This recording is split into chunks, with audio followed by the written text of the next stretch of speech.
मैं आपके लिए एक ऐसी कहानी लेकर आया हूं जिसे सुनकर आपको डर का एहसास होने वाला है। दोस्तों, आज की यह कहानी दिल्ली के रहने वाले राकेश की है, जो कि ऑटो चलाने का काम करते हैं। तो चलिए दोस्तों, ज्यादा समय बर्बाद न करते हुए इस कहानी को हम राकेश के नजरिए से ही सुनते हैं। लेकिन उससे पहले आप हमारे इस चैनल को सब्सक्राइब कर लें, जिससे आपके और हमारे बीच संबंध मजबूत हो सके। नमस्कार साथियों, मैं राकेश हूं, एक साधारण सा आदमी जिसका जीवन रोजमर्रा की जिंदगी की रफ्तार में बहता है। मैं दिल्ली का रहने वाला हूं और एक छोटे से घर में रहता हूं जिसमें मेरी पत्नी राधा, हमारे 2 बच्चे मोनू और पिंकी और मेरी बुजुर्ग मां लक्ष्मी रहती हैं। मैं एक ऑटो रिक्शा चलाता हूं। दिन भर शहर की सड़कों पर घूमता रहता हूं। अलग अलग तरह के लोग मिलते हैं और अलग अलग कहानियां सुनता हूं। मैं खुद को एक बहुत ही साधारण इंसान समझता हूं। ना कोई बड़ी पढ़ाई, ना ही कोई खास शौक, बस मेरा परिवार और मेरा काम, यही मेरी दुनिया है। लेकिन आज मैं आपको एक ऐसी घटना के बारे में बताने जा रहा हूं जिसने मेरी पूरी दुनिया को हिलाकर रख दिया। यह घटना इतनी सच्ची है कि बताते हुए भी मुझे आज भी रोंगटे खड़े हो जाते हैं। यह बात कुछ साल पहले की है, जब दिल्ली की सर्दी अपने पूरे जोर पर थी। एक रात करीब 12 बजे के आसपास मुझे एक सवारी मिली।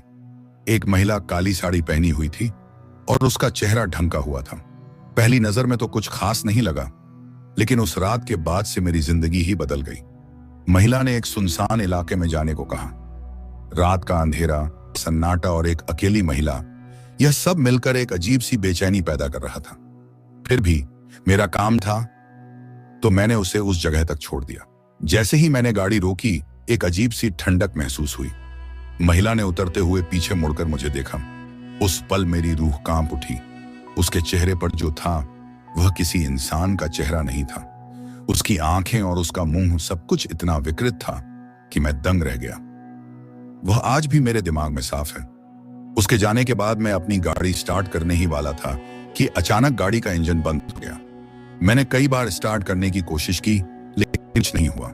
जैसे ही मैंने बाहर देखने के लिए नीचे झुका, मुझे लगा जैसे कोई मेरी सांसें रोक रहा हो। वहीं उसी जगह पर जहां मैंने उस महिला को छोड़ा था, वह खड़ी थी, लेकिन अब उसका चेहरा साफ दिख रहा था। वह एक डायन थी। उसकी आंखें लाल लाल जल रही थीं और उसके मुंह से एक खौफनाक सी हंसी निकल रही थी। मैं इतना डर गया था कि मेरे पैर कांपने लगे। वह धीरे धीरे मेरी तरफ बढ़ने लगी। मैं गाड़ी से बाहर निकलकर भागने लगा, लेकिन वह मेरे पीछे थी। मैं दौड़ता रहा, लेकिन वह मेरे करीब आती ही जा रही थी। अचानक मेरे सामने एक मंदिर दिखाई दिया। मैंने दौड़कर मंदिर के अंदर शरण ली। मैंने दरवाजा जोर से बंद किया और खुद को एक कोने में दबा लिया। मेरी सांसें फूल रही थीं, दिल धड़क रहा था। कुछ देर बाद जब मुझे लगा कि शायद वह चली गई है, तो धीरे से मैंने दरवाजे की तरफ देखा और वहां मंदिर के बाहर वह खड़ी थी। उसकी आंखें मुझे ही देख रही थीं। उस पल मुझे लगा कि मेरा अंत हो गया है। फिर भी कुछ अजीब सा हुआ। मैंने देखा कि मंदिर के अंदर कुछ चमक रहा था। यह एक छोटी सी मूर्ति थी जो मंदिर के एक कोने में रखी थी। मुझे याद आया कि मैंने एक बार सुना था कि इस मंदिर में एक बहुत ही शक्तिशाली देवी की पूजा होती है। उम्मीद की एक किरण मेरे दिल में जगी। मैंने मूर्ति के सामने हाथ जोड़कर प्रार्थना की। तभी एक अजीब सी शक्ति मेरे शरीर में दौड़ गई। मैं महसूस कर रहा था कि कुछ बदल रहा है। मैंने हिम्मत जुटाकर धीरे से दरवाजा खोला। बाहर अंधेरा था, लेकिन वह डायन गायब थी। मैंने राहत की सांस ली, लेकिन मेरा मन अभी भी डर से कांप रहा था। मैंने गाड़ी स्टार्ट की और वहां से निकल गया। जब मैं घर पहुंचा तो मेरा पूरा शरीर थक गया था, लेकिन साथ ही मेरे मन में एक सवाल उठ रहा था कि वह डायन कौन थी और क्यों वह मुझे मारना चाहती थी। उस रात के बाद से मेरी जिंदगी बदल गई। मैं अब रात के समय काम नहीं करता और जब भी मैं उस सुनसान इलाके से गुजरता हूं तो मेरा दिल धड़कने लगता है। मैंने उस रात की घटना को किसी को नहीं बताया। डर था कि लोग मुझे पागल ना समझ लें। लेकिन आज जब मैं इस कहानी को सुना रहा हूं तो मुझे लगता है कि शायद मुझे यह सब बता देना चाहिए। हो सकता है कि कोई और भी इस तरह की समस्या से गुजर रहा हो। और हां, उस मंदिर वाली देवी जिनकी कृपा से मैं बच गया था, मैं आज भी उनकी पूजा करता हूं, हर रोज सुबह और शाम। उस रात के बाद मेरी जिंदगी में काफी कुछ बदल गया। मैं अब रात का काम नहीं करता था और दिन में भी अंधेरे से डरने लगा था। लेकिन धीरे धीरे समय ने अपने घाव भरने शुरू कर दिए। उस डायन की यादें अब उतनी ताजा नहीं रह गईं। फिर एक दिन कुछ ऐसा हुआ जिसने मेरी जिंदगी को एक नई दिशा दी। मुझे पता चला कि उस मंदिर वाली देवी का एक बहुत बड़ा मेला लगने वाला है। मेरा दिल एक बार फिर से उस देवी के प्रति श्रद्धा से भर गया। मैंने फैसला किया कि मैं उस मेले में जरूर जाऊंगा। मेले में पहुंचकर मैंने देखा कि कितनी भीड़ थी। लोग दूर दूर से आए थे देवी की कृपा पाने की उम्मीद में। मैं भी उनके साथ था। पूजा पाठ करने के बाद मैंने मेले का पूरा लुत्फ उठाया। तभी मेरी नजर एक स्टॉल पर गई। उस स्टॉल पर एक साधु बैठा था। उसके पास कई तरह की पुस्तकें थीं। जिज्ञासावश मैं उसके पास गया। साधु ने मुझे देखा और मुस्कुराया। कुछ देर बातचीत के बाद उसने मुझे एक किताब दी। उस किताब में कई रहस्यमय चीजों के बारे में लिखा था। डायन, भूत, प्रेत, इन सब के बारे में जानकारी थी। मैंने उस किताब को बहुत ध्यान से पढ़ा। पढ़ते पढ़ते मुझे एक बात समझ आने लगी। शायद उस रात जो हुआ था वह सिर्फ एक संयोग नहीं था। शायद उस इलाके में कुछ और भी था जो मैं नहीं जानता था। उस दिन के बाद से मेरी जिज्ञासा जाग उठी। मैंने उस साधु से संपर्क किया और उससे और भी ज्यादा जानने की कोशिश की। धीरे धीरे मुझे इस दुनिया के बारे में बहुत कुछ पता चलने लगा। एक दुनिया जो हमारी आंखों से ओझल है लेकिन हमारे आसपास मौजूद है। साधु के मार्गदर्शन में मैं एक नई दुनिया में कदम रख रहा था।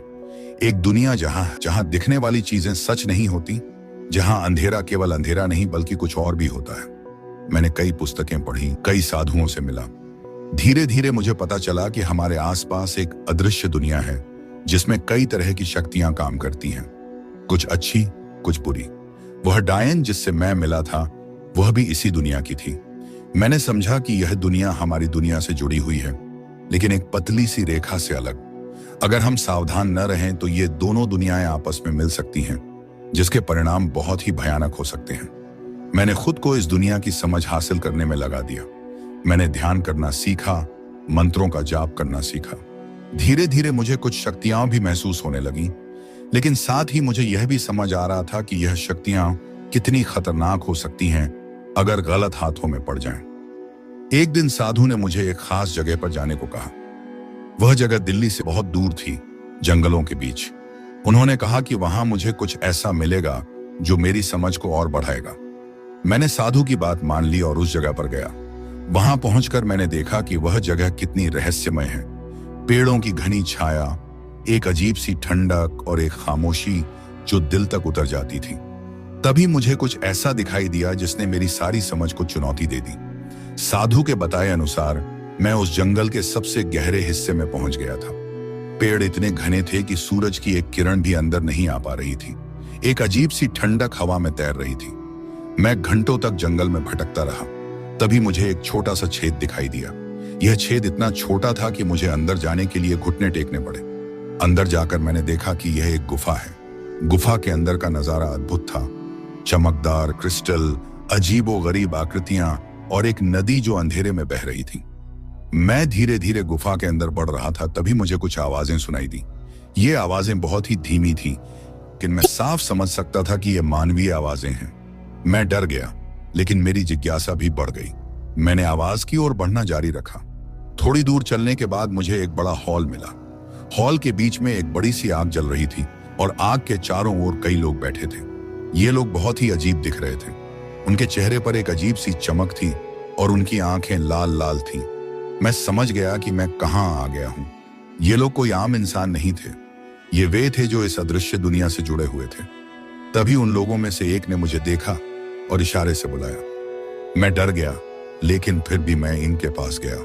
उन्होंने मुझसे पूछा कि मैं यहाँ क्यों आया हूँ। मैंने सारी बात बता दी। उन्होंने मुझे बताया कि वे इस दुनिया के संरक्षक हैं। वे इस बात का ध्यान रखते हैं कि हमारी दुनिया और उनकी दुनिया एक दूसरे से न मिले। उन्होंने मुझे यह भी बताया कि उस डायन ने मुझे इसलिए परेशान किया था क्योंकि मैं उनकी दुनिया के बारे में जानने की कोशिश कर रहा था। उन्होंने मुझे चेतावनी दी कि इस दुनिया के बारे में जानना बहुत खतरनाक हो सकता है, लेकिन साथ ही उन्होंने यह भी बताया कि अगर मैं सावधान रहूं तो मैं इस दुनिया के बारे में और भी बहुत कुछ जान सकता हूं। उनके शब्दों ने मुझे प्रभावित किया। मैं जानता था कि मैं एक ऐसे रहस्य की दुनिया में कदम रख रहा हूं जिसके बारे में बहुत कम लोग जानते हैं। मैंने उनसे कहा कि मैं इस दुनिया के बारे में और जानना चाहता हूं। उन्होंने मुस्कुराते हुए कहा, तुम सही रास्ते पर हो, लेकिन यह रास्ता आसान नहीं है। इस दुनिया में कदम रखने का मतलब है अपनी पुरानी दुनिया को छोड़ना। मैंने उनके शब्दों को गहराई से सोचा। मेरे मन में एक संघर्ष चल रहा था। एक तरफ थी मेरी सामान्य जिंदगी, मेरा परिवार, मेरा काम। दूसरी तरफ थी यह रहस्यमयी दुनिया जो मुझे बुला रही थी। कई रातें सोच विचार करने के बाद मैंने फैसला किया कि मैं इस दुनिया को चुनूंगा। मैं जानता था कि यह एक जोखिम भरा फैसला है, लेकिन मेरी जिज्ञासा मुझसे ज्यादा मजबूत थी। मैंने अपने परिवार से कहा कि मुझे कुछ समय के लिए दूर जाना है। उन्होंने मेरी बात मान ली, हालांकि उनकी आंखों में चिंता साफ दिखाई दे रही थी। मैं वापस उस गुफा में गया। उन लोगों ने मुझे एक खास प्रशिक्षण दिया। उन्होंने मुझे बताया कि कैसे इस दुनिया की शक्तियों का उपयोग करना है और कैसे खुद को बचाना है। प्रशिक्षण बहुत कठिन था। कई बार तो मुझे लगा कि मैं हार मान लूंगा, लेकिन मैंने हिम्मत नहीं हारी। मैं जानता था कि अगर मैं पीछे हट गया तो मैं कभी भी इस दुनिया के रहस्यों को नहीं जान पाऊंगा। धीरे धीरे मुझे महसूस होने लगा कि मेरे अंदर एक नई ताकत आ रही है। मैं चीजों को पहले से ज्यादा समझने लगा था। मैं उन चीजों को देख सकता था जो दूसरे लोग नहीं देख सकते थे, लेकिन साथ ही मुझे यह भी महसूस हो रहा था कि इस दुनिया में कदम रखने का मतलब सिर्फ ज्ञान पाना नहीं है। इसका मतलब है एक ऐसी दुनिया से लड़ना जो अंधकार से भरी हुई है। प्रशिक्षण के बाद मुझे एक नई दुनिया का एहसास हुआ। मैं अब सिर्फ राकेश नहीं था, मैं कुछ और भी था। एक ऐसा व्यक्ति जो अंधेरे को देख सकता है और उसकी भाषा समझ सकता है। मैं वापस अपनी दुनिया में लौटा, लेकिन अब मैं पहले जैसा नहीं था। मैंने एक अलग नजरिए से दुनिया को देखने लगा था। हर जगह मुझे कुछ न कुछ दिखाई देता था जो पहले कभी नहीं देखा था। मैंने अपने शहर में ही रहना शुरू किया, लेकिन अब मेरा ध्यान उन जगहों पर था जहां अंधेरी शक्तियां सक्रिय थीं। मैंने कई ऐसे स्थानों की खोज की जहां भूत प्रेतों का वास था। मैंने उनसे लड़ाई की, उन्हें नियंत्रित किया और कई बार तो उन्हें पूरी तरह से खत्म भी कर दिया। मेरे बारे में लोगों में डर पैदा होने लगा। कुछ लोग मुझे जादूगर समझने लगे तो कुछ मुझे भूतों का दोस्त मानने लगे, लेकिन मुझे इससे कोई फर्क नहीं पड़ता था। मेरा एक ही मकसद था, इस दुनिया को अंधेरे से बचाना। एक दिन मुझे पता चला कि शहर के एक पुराने हवेली में एक बहुत ही शक्तिशाली बुरी आत्मा का वास है। वह आत्मा लोगों को अपना शिकार बना रही थी। मैंने फैसला किया कि मुझे उस आत्मा को खत्म करना ही होगा। हवेली में घुसना आसान नहीं था। वह जगह बहुत ही भयानक थी। अंधेरा इतना घना था कि कुछ दिखाई नहीं दे रहा था, लेकिन मैं डरा नहीं। मेरे अंदर वह ताकत थी जिसका मुझे विश्वास था। हवेली के अंदर मुझे वह आत्मा मिली। वह बहुत ही शक्तिशाली थी। हमारी लड़ाई घंटों चली। कई बार तो लगा कि मैं हार जाऊंगा, लेकिन आखिरकार मेरी जीत हुई। मैंने उस आत्मा को खत्म कर दिया। उस दिन के बाद लोग मुझे एक नायक की तरह देखने लगे, लेकिन मैं जानता था कि मेरा काम अभी खत्म नहीं हुआ था। इस दुनिया में अभी भी बहुत सारे अंधेरे कोने हैं जिनका सामना करना बाकी है, और मैं हर चुनौती का सामना करने के लिए तैयार था, क्योंकि अब मैं सिर्फ राकेश नहीं था। मैं उस दुनिया का एक हिस्सा बन चुका था जिसे देखना आम लोगों के बस की बात नहीं थी। मेरी ख्याति धीरे धीरे बढ़ने लगी। लोग मुझे राकेश भाई के नाम से जानने लगे। कोई मुझे डर के साथ देखता था तो कोई आदर के साथ, लेकिन मैं सबके लिए वही राकेश था जो पहले भी था, बस थोड़ा सा बदला हुआ। एक दिन मुझे एक खबर मिली जिसने मुझे हिलाकर रख दिया। एक छोटे से गांव में कुछ अजीब घटनाएं हो रही थी। लोग गायब हो रहे थे, पशु मर रहे थे और गांव वाले डर के साए में जी रहे थे। मैंने तुरंत ही उस गांव जाने का फैसला किया। गांव पहुंचकर मैंने देखा कि यहाँ की स्थिति कितनी खराब है। लोग डरे हुए थे, उनके चेहरे पर उम्मीद की एक किरण भी नहीं थी। मैंने गांव वालों से बात की, उनकी समस्याएं सुनी। मुझे समझ आ गया था कि यहाँ कुछ बहुत बड़ा हो रहा है। यह कोई साधारण मामला नहीं था। रात के समय मैंने गांव के जंगल में जाना शुरू किया। मुझे पता था कि कुछ अंधेरा यहाँ छिपा हुआ है। दिन रात मेहनत करने के बाद आखिरकार मुझे पता चला कि क्या हो रहा था। गांव के पास एक बड़ी गुफा थी जिसमें एक बहुत ही शक्तिशाली राक्षस रहता था। वही था जो इन सब के पीछे था। मैंने उस राक्षस से लड़ने का फैसला किया। यह मेरी अब तक की सबसे बड़ी चुनौती थी, लेकिन मैं तैयार था। मेरे अंदर वह ताकत थी जो मुझे जीत दिला सकती थी। लड़ाई बहुत ही भयंकर थी। राक्षस बहुत ही शक्तिशाली था, लेकिन मैंने हार नहीं मानी। आखिरकार मेरी जीत हुई। मैंने उस राक्षस को मार दिया। गांव वालों ने मेरा स्वागत एक नायक की तरह किया। उन्होंने मुझे अपना हीरो मान लिया, लेकिन मैं जानता था कि मेरा काम अभी खत्म नहीं हुआ था। इस दुनिया में अभी भी कई ऐसे राक्षस हैं जिन्हें मिटाना बाकी है, और मैं उनके खिलाफ लड़ने के लिए हमेशा तैयार रहूंगा। क्योंकि यह मेरा कर्तव्य है इस दुनिया को अंधेरे से बचाना। मेरा जीवन अब एक युद्ध बन गया था, एक युद्ध अंधेरे के खिलाफ। हर रात, हर दिन मैं इस लड़ाई में उतरता था। लोग मुझे एक योद्धा मानने लगे थे, एक रक्षक। लेकिन यह ताकत, यह जिम्मेदारी अकेले उठाने में मुश्किल हो रही थी। कई बार थकान हावी हो जाती थी। मैं सोचता था कि कब तक यह लड़ाई चलेगी, लेकिन फिर मुझे अपने वादे याद आ जाते, उन लोगों की याद आ जाती है जिन्हें मैंने बचाया था। वह मेरी ताकत बन जाते थे। साल बीतते गए और मैं उम्र में बड़ा हो रहा था, लेकिन मेरा जुनून कम नहीं हुआ था। मैं अब एक अनुभवी योद्धा बन चुका था। मेरी समझ इतनी बढ़ गई थी कि मैं अंधेरे की हर चाल को समझ सकता था। अजीब सी शांति छा गई। ऐसा लगा जैसे पूरी दुनिया में अंधेरा गायब हो गया हो। कुछ दिनों तक यह शांति बनी रही, लेकिन मुझे पता था कि यह शांति तूफान से पहले का सुकून है। और फिर वह दिन आया, एक ऐसा दिन जिसने पूरी दुनिया को हिलाकर रख दिया। अचानक से हर जगह अंधेरा छा गया, एक ऐसा अंधेरा जिसे मैंने पहले कभी नहीं देखा था। मैं समझ गया था कि यह आखिरी लड़ाई है, वह लड़ाई जिसके लिए मैं तैयार हो रहा था। मैं अकेले ही उस अंधेरे के खिलाफ लड़ने निकल पड़ा। यह मेरा सबसे बड़ा युद्ध था, लेकिन मैं डरा नहीं था। मेरे अंदर एक शक्ति थी जो अजेय थी। लड़ाई आसान नहीं थी, अंधेरा बहुत ही शक्तिशाली था, लेकिन मैंने हार नहीं मानी। मैं लड़ता रहा, लड़ता रहा। आखिरकार मैंने जीत हासिल की। मैंने उस अंधेरे को खत्म कर दिया। उस दिन दुनिया ने राहत की सांस ली। अंधेरा चला गया था हमेशा के लिए। मैं जीत गया था, लेकिन थक गया था। मैंने अपने जीवन का सबसे बड़ा युद्ध जीत लिया था। मैं वापस अपने घर लौटा। मेरा परिवार मुझे देखकर खुश था, लेकिन उनकी आंखों में थकान भी थी। उन्होंने मेरे जीवन के उन सालों को देखा था जब मैं उनके लिए नहीं था। मैंने उन्हें समझाया, उन्हें बताया कि मैंने क्या किया है। उन्होंने मुझे गले लगाया और कहा कि उन्हें मुझ पर गर्व है। उसके बाद मैंने सामान्य जीवन जीना शुरू कर दिया। मैं अब वो योद्धा नहीं था जो अंधेरे से लड़ता था।